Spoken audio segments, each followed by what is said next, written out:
नमस्कार. 9:30च्या बातमीपत्रात मी शिबानी जोशी आपलं स्वागत करते. सुरुवातीला एक नजर ठळक बातम्यांवर. गुजरातमधल्या आदिवासी आणि दिव्यांग बांधवांसोबत पंतप्रधान नरेंद्र मोदी यांनी केला वाढदिवस साजरा. देशाच्या स्वातंत्र्य संग्रामात मोलाचं योगदान देणाऱ्या आदिवासींच्या सर्वांगीण विकासाचा पंतप्रधानांकडून संकल्प. पंतप्रधानांच्या वाढदिवसानिमित्त देशभरात विविध कार्यक्रमांचं आयोजन तर भाजपाकडून सेवा दिन साजरा.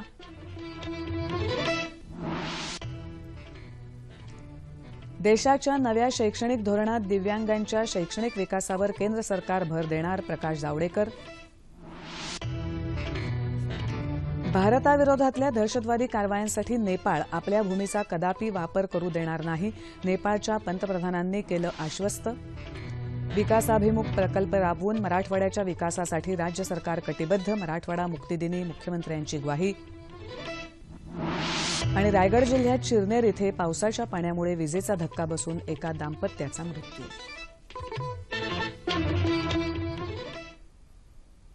नमस्कार आणि आता सविस्तर वृत्त. पंतप्रधान नरेंद्र मोदी यांनी आज आपला 66वा वाढदिवस गुजरातमधल्या आदिवासी बांधवांबरोबर साजरा केला. देशाच्या स्वातंत्र्य संग्रामात आदिवासींचं बहुमूल्य योगदान आहे. या आदिवासी बांधवांच्या सर्वांगीण विकासासाठी कटिबद्ध असल्याचं पंतप्रधान नरेंद्र मोदी यांनी यावेळी सांगितलं. गुजरातमधल्या लिमखेडा इथे आदिवासी बहुल भागातल्या 4,800 कोटी रुपयांच्या पाणीपुरवठा योजनांचं उद्घाटन पंतप्रधानांच्या हस्ते आज झालं, त्यावेळी ते बोलत होते. सबका साथ सबका विकास या सूत्रानुसार आदिवासींचा विकास करण्याच्या दृष्टीनं गुजरात सरकारच्या वनबंधू कल्याण योजनेचा आरंभ पंतप्रधानांनी यावेळी केला. यावेळी त्यांनी आदिवासींना वनहक्क स्वामित्व पत्रही प्रदान केलं. नवसारीमध्ये 11,200 दिव्यांगांना आवश्यक साहित्याचं वाटपही मोदी यांच्या हस्ते करण्यात आलं. दिव्यांगांना आवश्यक त्या सोयीसुविधा उपलब्ध करून देणं यावर केंद्र सरकारचा भर आहे, असं पंतप्रधानांनी यावेळी सांगितलं. आज सकाळी सर्वप्रथम पंतप्रधानांनी आपल्या आईचा आशीर्वाद घेतला.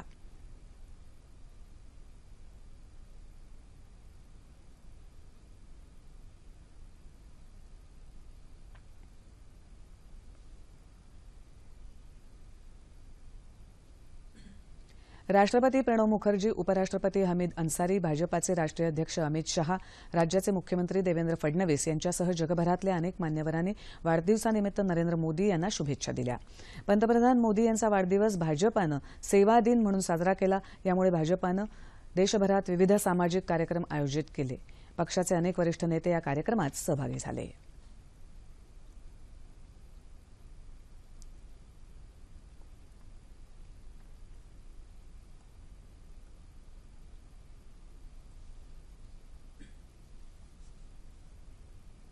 पंतप्रधान नरेंद्र मोदी यांच्या वाढदिवसानिमित्त देशभर विविध कार्यक्रमांचं आयोजन करण्यात आलं.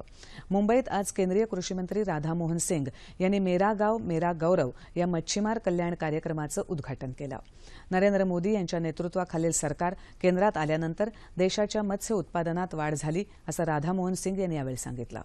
मच्छीमार आवास योजनेअंतर्गत यावर्षीपासून घर बांधण्यासाठी 1,25,000 रुपये देण्यात येत असून शौचालयासाठी वेगळ्या निधीची सोय करण्यात आल्याचं त्यांनी सांगितलं. केंद्रीय रस्ते वाहतूक मंत्री नितीन गडकरी यांच्या उपस्थितीत नागपूरमध्ये महाआरोग्य शिबिर आणि स्वच्छता अभियान राबवण्यात आलं. भाजपा नागपूर आणि पंडित दीनदयाळ उपाध्याय वैद्यकीय संशोधन संस्थेच्या वतीनं हे अभियान राबवण्यात आलं. धुळ्यात संरक्षण राज्यमंत्री डॉ. सुभाष भामरे यांच्या हस्ते मोदींच्या वाढदिवसानिमित्त 250 दिव्यांगांना गृहोपयोगी वस्तूंचं वाटप करण्यात आलं. मुंबईत वसंत स्मृती या भाजपा कार्यालयात पंतप्रधानांच्या वाढदिवसानिमित्त बेटी बचाओ बेटी पढाओ या योजनेअंतर्गत 110 मुस्लिम विद्यार्थिनींना शिष्यवृत्ती प्रदान करण्यात आली. यावेळी भाजपाचे राष्ट्रीय प्रवक्ते शाहनवाज हुसेन आणि भाजपा मुंबई अध्यक्ष आशिष शेलार उपस्थित होते. वनमंत्री तसंच चंद्रपूरचे पालकमंत्री सुधीर मुनगंटीवार यांच्या उपस्थितीत चंद्रपुरात आज दिव्यांग शिबिराचं आयोजन करण्यात आलं होतं. या शिबिरात दिव्यांग व्यक्तींची मोफत तपासणी करण्यात आली, तसंच त्यांना आवश्यक त्या औषधांचं मोफत वाटप करण्यात आलं.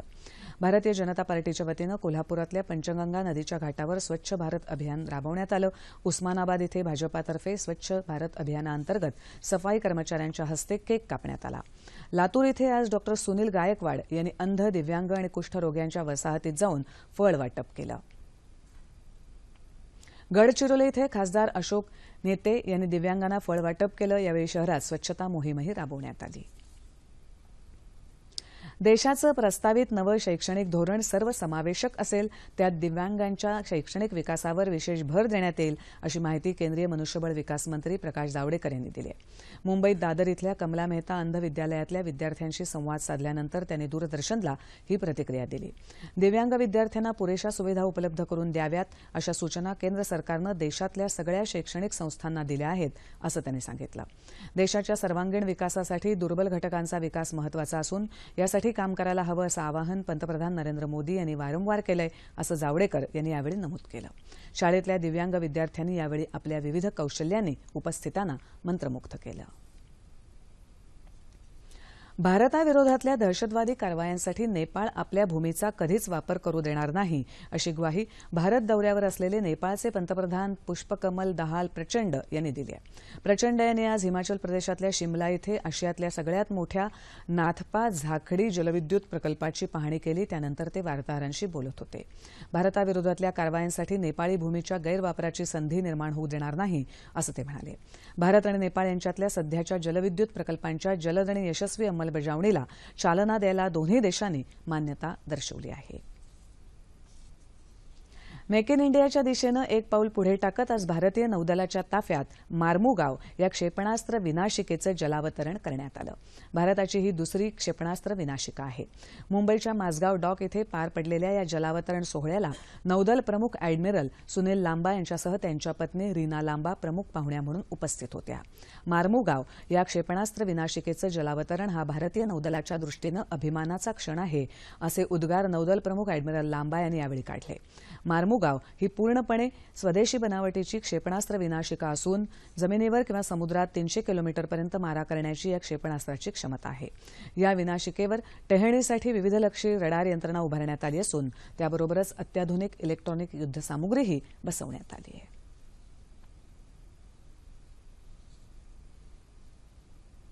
मराठवाडा मुक्ती दिनाचा आज 68वा वर्धापन दिन. निजामशाहीच्या जोखडातून मराठवाड्याला मुक्त करण्यासाठी अनेकांनी महत्त्वपूर्ण योगदान देत हौतात्म्य पत्करलं होतं. राज्यपाल चे विद्यासागर राव यांनी मराठवाडा मुक्ती संग्राम दिनानिमित्त मराठवाड्यातल्या जनतेला शुभेच्छा दिल्यात.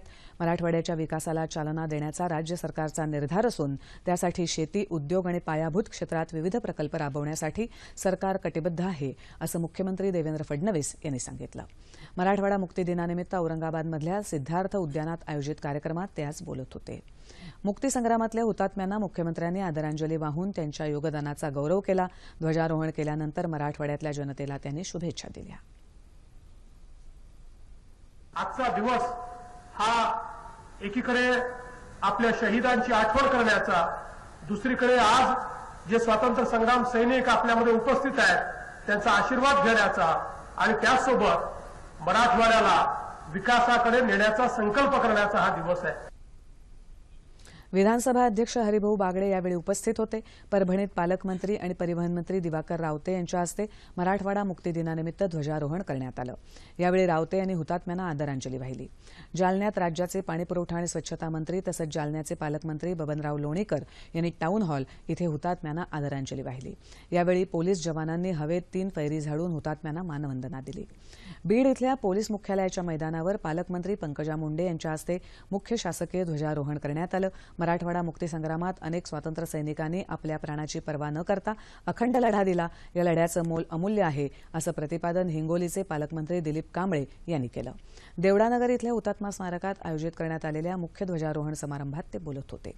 नांदेड इथल्या माता गुजरीजी विसावा उद्यानात ध्वजवंदनाचा मुख्य शासकीय समारंभ वस्त्रोद्योग, पशुसंवर्धन, दुग्धव्यवसाय राज्यमंत्री अर्जुन खोतकर यांच्या उपस्थितीत संपन्न झाला. यावेळी खोतकर यांनी मराठवाडा मुक्ती संग्रामातल्या हुतात्म्यांना भावपूर्ण आदरांजली अर्पण केली. मराठवाडा मुक्ती संग्राम दिनानिमित्त लातूरमध्ये पालकमंत्री संभाजीराव पाटील निलंगेकर यांनीही ध्वजारोहण केलं. कोपर्डी प्रकरणातील आरोपींना कठोर शिक्षा व्हावी, अॅट्रॉसिटी कायदा रद्द व्हावा, मराठा समाजाला आरक्षण द्यावं आणि आत्महत्याग्रस्त शेतकऱ्यांच्या कुटुंबियांना सर्वार्थानं सक्षम करावं या आणि अन्य मागण्यांसाठी आज हिंगोलीत मराठा समाजातर्फे मूक मोर्चा काढण्यात आला. सकल मराठा समाजानं आयोजित केलेल्या या मोर्चात अनेक युवक, युवती, सामाजिक कार्यकर्ते, राजकीय नेते तसंच आबालवृद्ध नागरिक सहभागी झाले होते.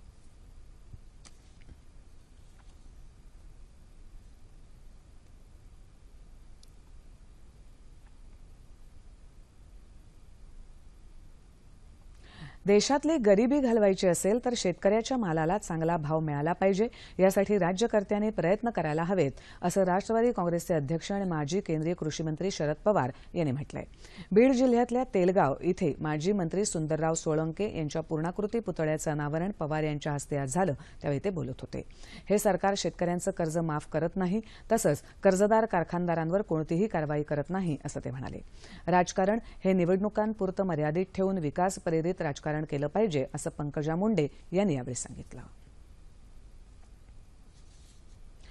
मुंबई आणि राज्यातल्या काही भागात चिकनगुनिया आणि डेंग्यूच्या रुग्णांच्या संख्येत वाढ होतीये. या पार्श्वभूमीवर पनवेल शहरात डेंग्यूसारख्या साथीच्या रोगांचा प्रसार होऊ नये यासाठी पालिकेचा आरोग्य विभाग आणि ग्रामीण रुग्णालयानं विशेष मोहीम हाती घेतली आहे.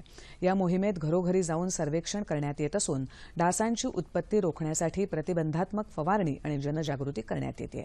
दरम्यान पुण्यातील रुबी हॉल, नायडू आणि पुणा रुग्णालयाला आज पालकमंत्री गिरीश बापट यांनी भेट दिली. रुग्णालयातील चिकनगुनिया, डेंग्यूची लागण झालेल्या रुग्णांशी त्यांनी यावेळी संवाद साधला. खासगी रुग्णालयात औषध साठा पुरेसा असून हे रोगी बरे होऊ शकतात, त्यामुळे रुग्णांनी घाबरून जाऊ नये असं आवाहन बापट यांनी यावेळी केलं. डेंग्यू, मलेरिया, चिकनगुनिया या आजारांवरच्या औषधांचा आरोग्य विभागामध्ये पुरेसा साठा आहे. या आजारांची चाचणी करण्यासाठी खासगी वैद्यकीय प्रयोगशाळांनी रुग्णांकडून जास्तीची रक्कम आकारू नये, अन्यथा कारवाई करण्याचा इशारा आरोग्यमंत्री डॉ. दीपक सावंत यांनी दिलाय. मलेरिया, डेंग्यू, चिकनगुनिया या साथीच्या सद्यस्थितीबाबत आढावा घेण्यासाठी साथरोग नियंत्रण समितीची मंत्रालयात काल बैठक झाली, त्यावेळी ते बोलत होते. कवी वसंत बापट यांची आज पुण्यतिथी. कवितेवर निष्ठा असणारा कवी म्हणून वसंत बापट ओळखले जातात. राष्ट्रसेवा दलातल्या मुशीत घडलेल्या वसंत बापट यांचा बिजली हा पहिला काव्यसंग्रह होता. त्यांच्या प्रतिभेची विविध रूपं रसिकांनी वाचली, अनुभवली. 11वी दिशा, सकीना आणि मानसी हे त्यांचे बिजली नंतरचे काव्यसंग्रह होते. त्यांनी लहान मुलांसाठीही कविता लिहिल्या होत्या. वसंत बापट 1983 ते 1988 या काळात साधना नियतकालिकाचे संपादकही होते. पौराणिक आणि ऐतिहासिक कथानकांवरची त्यांची नृत्य नाट्यही प्रभावी ठरली होती. गगन सदन तेजोमय सारखं अप्रतिम प्रार्थना गीत त्यांनी लिहिलं होतं. कालिदासाच्या विरही यक्षाची व्याकुळता त्यांनी मेघ हृदयाच्या रूपानं मराठीत आणली होती. 1999 मध्ये मुंबई इथे झालेल्या 72व्या अखिल भारतीय मराठी साहित्य संमेलनाचं अध्यक्षपदही त्यांनी भूषवलं होतं. शतकाच्या सुवर्णमुद्रा हे त्यांचं अखेरचं पुस्तक. वसंत बापट यांचं 17 सप्टेंबर 2002 रोजी निधन झालं.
हिंदी चित्रपटसृष्टीतले गीतकार हसरत जयपुरी यांची आज पुण्यतिथी. त्यांचं मूळ नाव इक्बाल हुसेन होतं. 15 एप्रिल 1918 मध्ये त्यांचा जन्म झाला. त्यांनी त्यांच्या कारकिर्दीत संगीतकार शंकर जयकिशन यांच्यासाठी सर्वाधिक गाणी लिहिली होती. बहारो, फूल बरसाओ, मेरा महबूब आया है आणि जिंदगी एक सफर है सुहाना या गाण्यांसाठी त्यांना फिल्मफेअर पुरस्कार मिळाला होता. जयपुरी यांनी 300हून अधिक चित्रपटात 2000पेक्षा जास्त गीतं लिहिली. गीतकार हसरत जयपुरी आणि संगीतकार शंकर जयकिशन यांची जोडी प्रसिद्ध होती. त्यांच्या गीतांनी अनेकांना भुरळ घातली. जयपुरी यांचं 17 सप्टेंबर 1999 ला निधन झालं. हिंदी चित्रपटसृष्टीला अजरामर गीतांचा नजराणा बहाल करणाऱ्या जयपुरी यांना अभिवादन.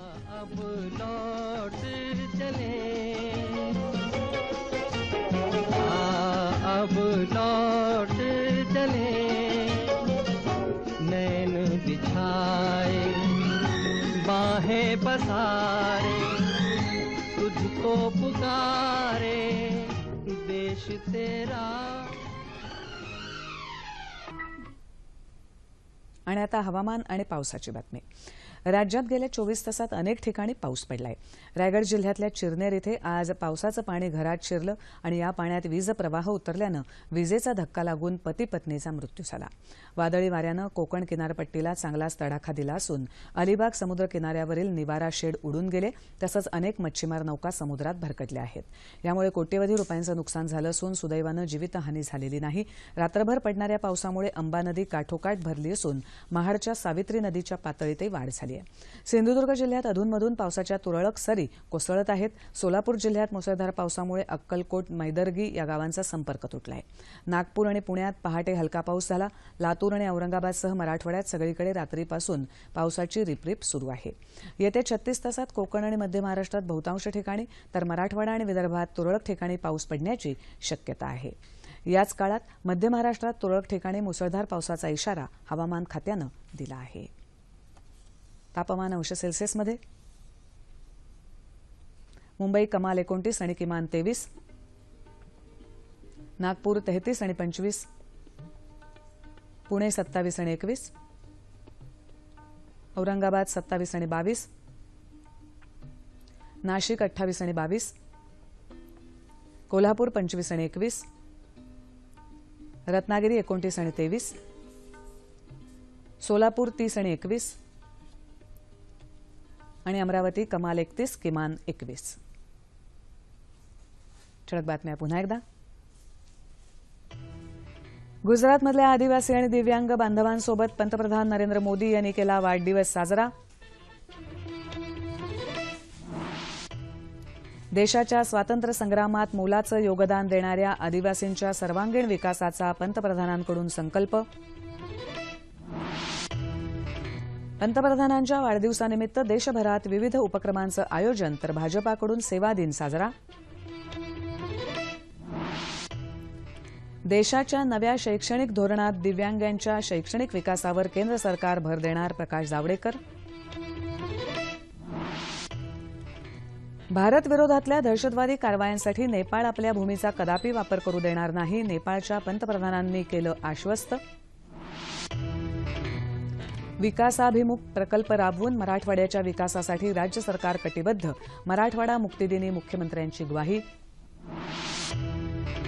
आणि रायगड जिल्ह्यात चिरनेर इथे पावसाच्या पाण्यामुळे विजेचा धक्का बसून एका दाम्पत्याचा मृत्यू. याबरोबरच हे बातमीपत्र संपलं. पुन्हा भेटूया उद्या सकाळी 8:30 वाजता आपल्या सह्याद्री वाहिनीवर. नमस्कार.